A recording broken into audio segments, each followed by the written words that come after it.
Hello दोस्तों, तो आज हम भरेंगे एमपीपीएससी का फॉर्म। ज़्यादा बातें नहीं, सीधे सीधे बताता हूँ। लिंक मैं डिस्क्रिप्शन में दे दूंगा इस वेबसाइट का, सीधे यहाँ का। ठीक है, तो हम भरने के लिए सबसे पहले आवेदित पद का नाम, ठीक है, प्रायोगिक परीक्षा का नाम तो कौन सा है। अगर आपको देखो स्टेट सर्विस एमपीपीएससी में डालना है तो ये है, और फॉरेस्ट सर्विस प्रिलिमिनरी एग्जामिनेशन में डालना है तो 2026। दोनों, अगर दोनों में सेलेक्ट करना तो दोनों में सेलेक्ट कर लेंगे।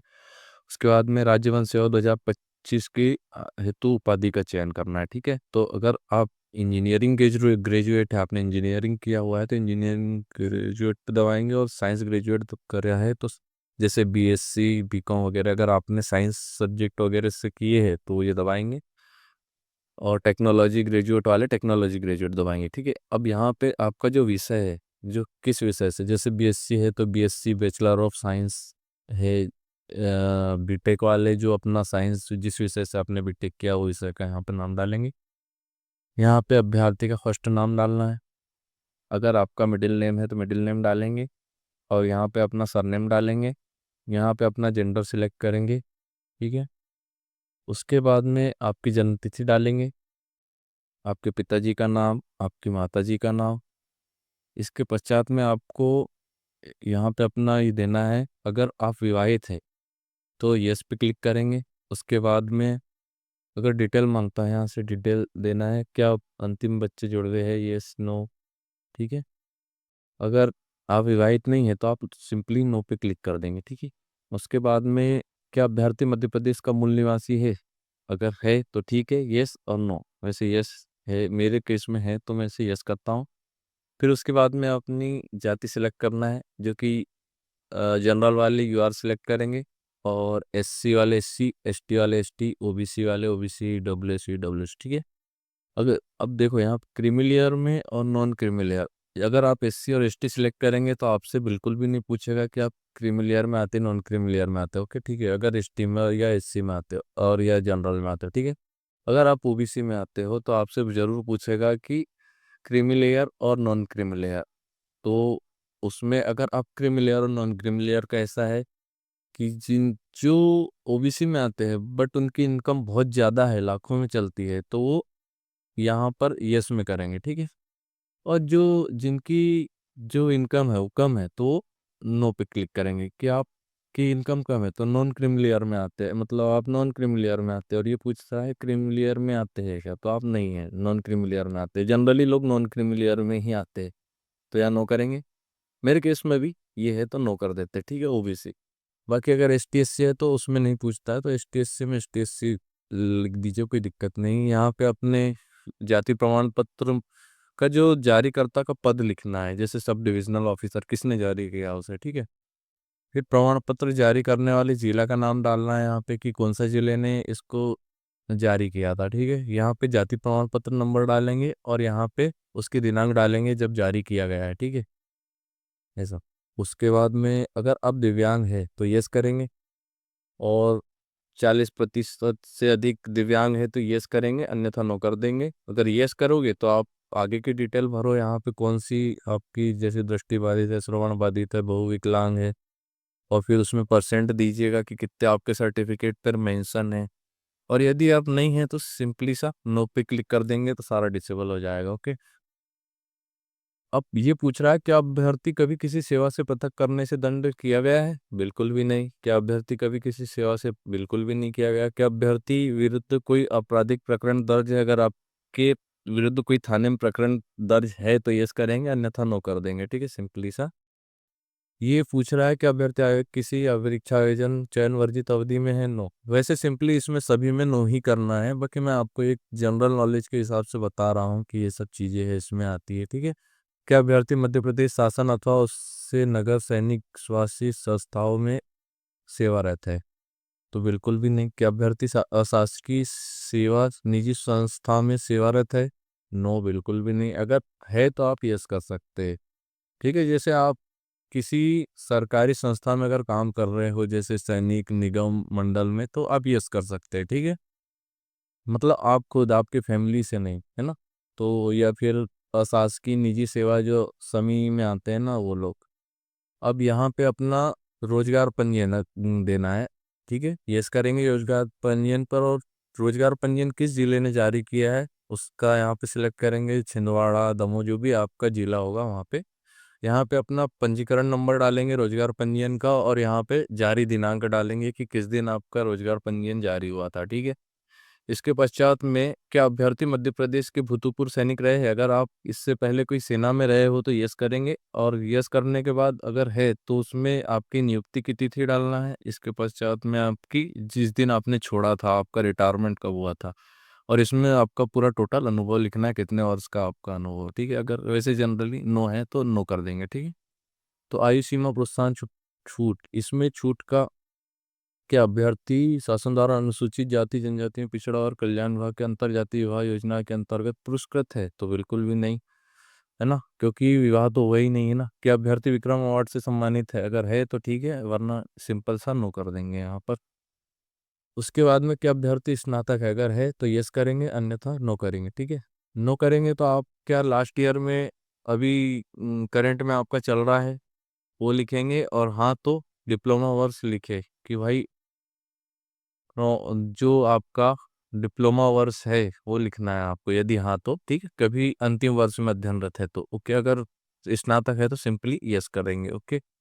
इसके बाद में आपको यहाँ पर 10th की परीक्षा का नाम लिखना है। जैसे हाई स्कूल होता है, हाई स्कूल जैसे एमपी बोर्ड यहाँ पे चलता है, तो हाई स्कूल, और यहाँ पे हायर सेकेंडरी स्कूल, यहाँ आपको डिवीज़न सेलेक्ट करना है। यहाँ पे विशेष सब्जेक्ट आपको सेलेक्ट करना है। पूर्णांक कितने टोटल नंबर है, टोटल नंबर कितने हैं, उसमें से आउट ऑफ कितने नंबर आए हुए हैं, यहाँ पे क्लिक करेंगे तो ऑटोमेटिक इसका परसेंटेज निकल जाएगा। आपको डिवीज़न सेलेक्ट करना है, इसके बाद में अपना बोर्ड सेलेक्ट करो, इसके पश्चात में अपना परीक्षा वर्ष, और यहाँ पे अपना रोल नंबर डालना है, ठीक है। इसी प्रकार 12th का भी डालना है। यहाँ पे अपने स्ट्रीम सेलेक्ट करना है, कौन से सब्जेक्ट से किया है आपने। यहाँ पे टोटल पूर्णांक सेलेक्ट करना है, आउट ऑफ सेलेक्ट करना है, कितने मिले हैं आपको, इसमें परसेंट ऑटोमेटिक कलेक्ट होगा, फिर इसी हिसाब से पूरा सिस्टम आपको भर लेना है, ठीक है। इसी प्रकार यहाँ पे अपना अनुक्रमांक डालना है। ग्रेजुएशन में, अब आते हैं ग्रेजुएशन में, आपने ग्रेजुएशन किया क्या है, कौन सा कॉलेज में, जैसे बीएसडब्ल्यू होता है, इस प्रकार के बहुत सारे होती है। स्नातक में आपने कौन सी डिग्री की, कौन सी परीक्षा पास किया, उसका यहाँ पे नाम लिखना है, ठीक है। इसके बाद में यहाँ पे अपना डिवीज़न में चलता है तो वो लिखेंगे, और यहाँ पे ये लिखेंगे कि आप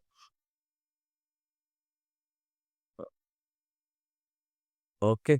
उसके बाद में यहाँ पे अपने पूर्णांक लिखेंगे, यहाँ प्राप्तांक लिखेंगे, और यहाँ प्रतिशत, और यहाँ पे फर्स्ट सेकंड जो भी आपकी, जैसे जो भी यूनिवर्सिटी, जैसे महात्मा गांधी यूनिवर्सिटी है, रानी दुर्गावती है, बरकतुल्ला यूनिवर्सिटी है, डीवी हिल्लिया यूनिवर्सिटी, बहुत सारी यूनिवर्सिटी, तो आप अपनी जानकारी उस हिसाब से लिख देंगे, ठीक है। इसी प्रकार इसको कंफर्म करेंगे और चेक बॉक्स पे क्लिक कर देंगे। इसके बाद नीचे आएंगे, अगर आपको यात्रा भत्ता का विवरण लेना है, सबको लेना ही है, ठीक है ना, तो यस कर देंगे। ये कौन कौन ले सकता है, जैसे एसटी एससी और ओबीसी वाले, जो ओबीसी में नॉन क्रीमी में आते हैं वो ले सकते हैं, और दिव्यांगजन ले सकते हैं, ठीक है। और जनरल वाले और क्रीमी वाले इसको नहीं ले सकते, तो उसको शायद हो सके तो ऑप्शन ही ना खुले। तो उसके बाद में अपनी बैंक का नाम डालना है, यहाँ पे जो भी आपकी बैंक है, SBI, bank of Baroda, IFSC code डालना है, शाखा का नाम डालना है, यहाँ पे शाखा का कोड डालना है आपको। इसके बाद खाता धारक का नाम डालना है, खाता संख्या डालना है, और उसके बाद में आपको यहाँ पर पासबुक अपलोड करना है, पासबुक की फोटो, ठीक है। अब फोटो कैसे अपलोड करना है, आपको 20 से 200 केबी के बीच में आपकी फोटो का साइज रहना चाहिए, और जेपीजी फॉर्मेट में रहना चाहिए, ठीक है। और उसके बाद में अभी मैं आपको उसका थोड़ा सा सैंपल बता दूंगा कि कैसे आपको रिसाइज करना है फोटो के समय में, तो थोड़ा सा वेट करें।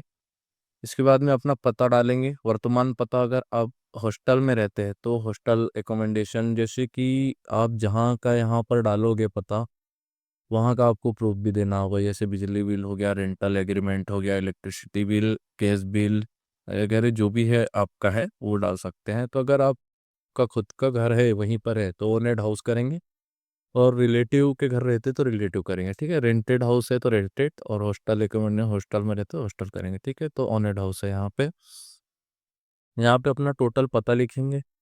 उसके बाद में यहाँ राज्य लिखेंगे, और राज्य के बाद जिला लिखेंगे। जैसे अब यहाँ पे मैं जो भी कर दिया, ये अपने राज्य जैसे मैंने जो अभी रैंडम ले रहा हूँ, पिन कोड जैसे जिला, जैसे मैं बैतूल डालता हूँ, ठीक है। बैतूल, पिन कोड बैतूल का है, जैसे मान लो 460 330 है। क्या आपका वर्तमान पता भी यही है? ठीक। अगर वर्तमान पता भी यही है तो जैसे यहाँ पे डालेंगे हम, यहाँ पे आप, अगर वर्तमान पता आपका सेम है तो वहाँ क्लिक करेंगे तो सेम के सेम आ जाएगा, ठीक है। यहाँ मैंने कुछ चीज़ें अभी ये डॉक्यूमेंट अभी अपलोड नहीं किया ना, इसलिए वो आ नहीं रहा। तो यहाँ पे डालेंगे तो यहाँ पर आपका जो परीक्षा शहर है वो दिखा देगा, क्योंकि जो आप यहाँ पर शहर डालोगे वर्त स्थाई पता में, स्थाई पता में आप जो भी जिला सिलेक्ट करोगे वहीं पर आपका पेपर होगा। जैसे कि बैतूल की जगह अगर मैं देवास करता हूँ तो यहाँ देवास हो जाएगा, तो वहीं आपके पेपर होंगे, ठीक है, ये ध्यान रखिएगा। फिर अभ्यर्थी का फोटो डालना है। अभ्यर्थी का फोटो कैसे, 20 KB से 100 KB के आसपास फोटो ने रहना चाहिए और जेपीजी फॉर्मेट में रहना चाहिए। तो अब मैं थोड़ा सा आपको रिसाइज का बता देता हूँ। तो एक रिसाइज टूल का यूज़ करें, फोटोशॉप पर किसी के पास अवेलेबल नहीं रहता है, कोई भी रिसाइज यूज़ कर लेना है। अगर लगे तो आपको जो भी आपके हिसाब से यूज़ कर लेना। इस पर क्लिक किया, उसके बाद में आपको आपकी फ़ोटो सेलेक्ट करना है। जैसे फ़ोटो, तो फोटो सैंपल फ़ोटो है कि इस पे आपको उसमें 80 KB के आसपास ले लेता हूँ, ठीक है। थोड़ा सा वेट करना पड़ सकता है इसमें।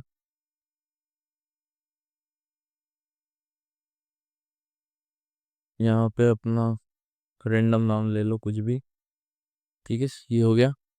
अब ये डाउनलोड हो गई फ़ोटो, ठीक है। अब इसे मैं सीधे, ये हो गई 78 KB के आसपास की, ठीक है। तो इसे अब हम डायरेक्ट इस पे अपलोड करते हैं।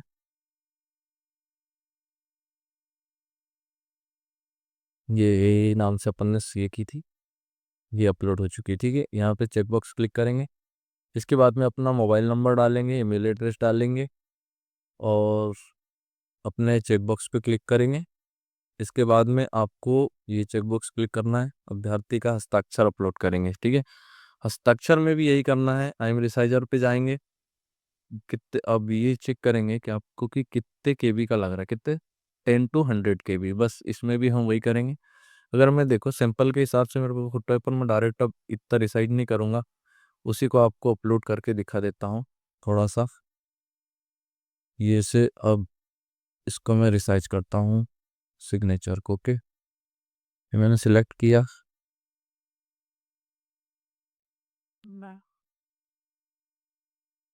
सैंपल साइन, ठीक है। ये सैंपल साइन है, ये टेढ़ा है, कोई दिक्कत नहीं है, 80 KB के आसपास बोला उन्होंने, जस्ट फाइन, ठीक है। ये डाउनलोड हो रही। अब इसके पश्चात मैं इसे सीधे अपलोड करता हूँ।